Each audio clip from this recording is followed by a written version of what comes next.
మిత్రులారా, ఏమైనా మాట్లాడితే హిందువులకు తీవ్రవాదులు,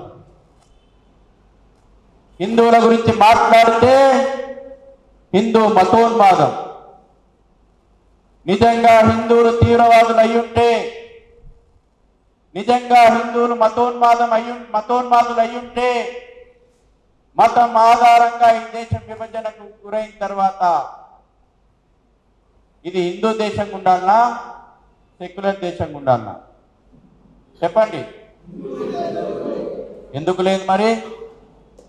మా సహనం కారణంగా, మా సనాతనమైనటువంటి ధర్మం గొప్పదనం కారణంగా ప్రపంచం లోపల ఎన్ని మతాలు ఉన్నాయో అన్ని మతాలు ఇక్కడ స్వేచ్ఛగా ఉన్నాయి. అరే మీదిరా చరిత్ర, హింసోన్మాద మతోన్మాద చరిత్ర ఎవరిది ప్రపంచం లోపల? కత్తి వట్టి జిహాద్ చేసి మత యుద్ధాలు చేసినటువంటి చరిత్ర ఇస్లామిక్ మతోన్మాదంది. కత్తి బట్టి యుద్ధం చేసి కృత్యేడు చేసి ప్రపంచం లోపల మారణ హోమం చేసినటువంటి చరిత్ర క్రైస్తవ సామ్రాజ్యాలది. మాది మత సహనం. నిజంగా హిందువులు మతోన్మాదులు అయ్యుంటే ఈ మొఘలులను తరిమి తరిమి కొట్టినటువంటి ఛత్రపతి శివాజీ హైందవ సామ్రాజ్యం ఏర్పాటు చేసిన తర్వాత మీ ఆనవాళ్ళు ఇక్కడ మిగిలేవా?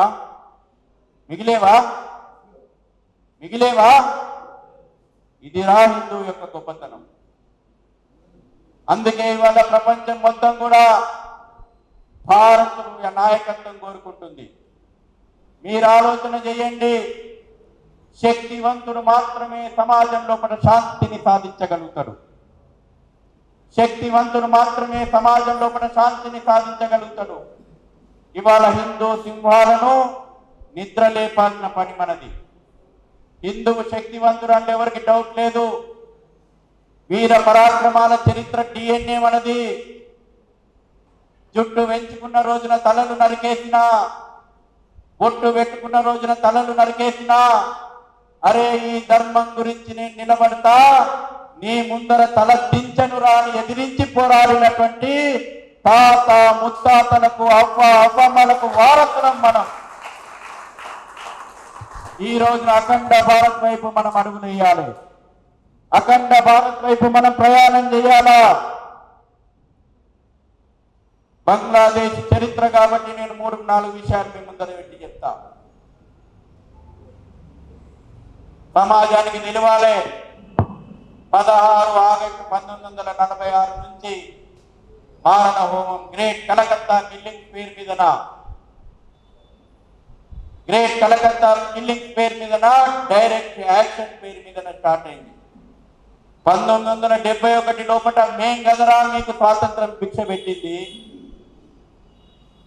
వీరోచితంగా పోరాటం చేసినటువంటి 3986 మంది భారత సైనికులు బలిదానం చేసి కదరా మీకు స్వాతంత్ర భిక్ష పెట్టింది.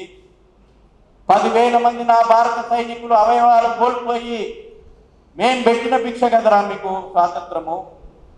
మీ మాతృమూర్తుల మీద ఎవడైతే ఇవాళ బంగ్లాదేశ్ లోపల జమైతే ఇస్లామియా సంస్థ ఉందో, ఆనాడు బంగ్లాదేశ్ పోరాటం లోపల పాకిస్తాన్ మద్దతు పలికి ఇదే మతోన్మాదులు బంగ్లాదేశ్ లోపల ఉన్నటువంటి ఇస్లాంకు సంబంధించినటువంటి మాతృమూర్తుల మీద కూడా అత్యాచారాలు చేస్తుంటే మీ అమ్మలను మీ చెల్లెలను కాపాడింది మేము కదరా. అది మరిచి, ఆ మానవత్వం మరిచి ఇవాళ కేవలం హిందూ అయినంత మాత్రాన హిందువులను లక్ష్యంగా చేసుకుని టార్గెట్ కిల్లింగ్ చేస్తున్నారు. హిందువులను లక్ష్యంగా చేసుకుని మారణ హోమం సృష్టిస్తున్నారు. ఇవాళ అక్కడ రెడ్డియా, రావువా, దళితుడా, బీసీనా, లేకపోతే ఆ కులమా ఈ కులమా అని చూస్తలేరు. మొలతాడుంటే నువ్వు కాఫీరురా, నిన్ను చంపుతామంటున్నారు. నిన్న మొన్నటి వరకు ఈ కమ్యూనిస్టు నేతలకు బుద్ధి రావాలి, సిగ్గు రావాలి. ఇక్కడ కూడా మాట్లాడతలేరు. వాళ్ళ నేతలను కూడా చంపారు, ఉరియేసారు బహిరంగంగా. అక్కడ ఈ పార్టీ ఆ పార్టీ అని చూస్తలేరు. హిందూ అయితే చంపేస్తున్నారు. చిట్ట చివరి వరకు నిన్నగాక మొన్న 1500 మంది ఆల్ ఖైదా తీవ్రవాదులను విడుదల చేసింది బంగ్లాదేశ్ లోపట. మహమ్మద్ యూనిస్ వీనికి శాంతి బహుమతి వచ్చింది, నోబెల్ శాంతి బహుమతి. చాలా మంది పావురాలు ఎగిరేసిన కూడా శాంతి బహుమతుల గురించి పాకులాడింది ఈ దేశాన్ని విభజన చేయాలని. రెహమాన్ అంటోడు స్టేట్మెంట్ ఇచ్చిండు. ఏం స్టేట్మెంట్ ఇచ్చిండు వాడిని విడుదల చేయంగానే అంటే, first Bangladesh, next west Bengal. ఇది జైలు నుంచి వచ్చినాక వాడు ఇచ్చినటువంటి మొదటి స్టేట్మెంట్. వాడు మమతా బెనర్జీకి అప్పీల్ చేసిండు, నీవు స్వతంత్ర బెంగాల్ అనౌన్స్ చేసుకో, మోడీ నాయకత్వంలో కూడా భారతదేశంలో భాగం కావద్దు, నీవు స్వాతంత్ర బెంగాల్ వెస్ట్ బెంగాల్ దేశంగా ప్రకటించుకోవాలి. సిగ్గులేని రాజకీయాలు ఇక్కడ మనం చూస్తా ఉన్నాం. అయోధ్యలో రామ మందిరం పునర్నిర్మాణం అయిన తర్వాత 138 సంవత్సరాల న్యాయ పోరాటం, 498 సంవత్సరాల వీరోచితమైనటువంటి పోరాటం, 4.5 లక్షల మంది హిందువుల యొక్క బలిదానాల తర్వాత భవ్య దివ్య రామ మందిరం పునర్నిర్మాణం అయ్యి హిందువులో ఏకత వస్తే, ఇవాళ మళ్ళీ ఆ మతోన్మాదానికి భవిష్యత్తులో మనను బలిపెట్టడానికి రజాకార్ ఎజెండాకు దాసోహమని, దారుసలం ఎజెండాకు దాసోహమని మళ్ళీ హిందువులను విభజించేటువంటి కుట్ర, కులాల పేరు మీద మళ్ళీ వాళ్ళు విభజించేటువంటి కుట్రలు చేస్తూ ఉన్నారు. భవిష్యత్తును ప్రమాదంలోకి పడేస్తున్నామా, హిందువులను కలిసి ఉందామా? బటేంగే తో ఏక్ హై తో. మిత్రులారా, స్వామీజీ మనకు అనేక విషయాలు చెప్తాడు. నేను ఎక్కువ సమయం తీసుకోవడం భావ్యం కాదు. బంగ్లాదేశ్ హిందువులకు యావత్ ప్రపంచం ఇవాళ మద్దతుగా ఉంది. భారతీయ సమాజం యావత్తు మద్దతు ఇస్తా ఉంది. మన రాజకీయాలు, హిందూ సమాజం కూడా స్పందించాలి. ఇక్కడ ఉన్నటువంటి పార్టీలు మొన్నటికి మొన్న సిఏఏ వ్యతిరేకించిరా, సిఏఏ చట్టం తీసుకొస్తే వ్యతిరేకించారు.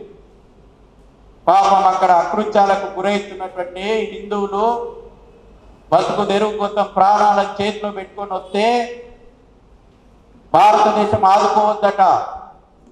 ఇదే కాంగ్రెస్, కమ్యూనిస్టు, సోకాళ్ళు సెక్యులర్ పార్టీల యొక్క నినాదం.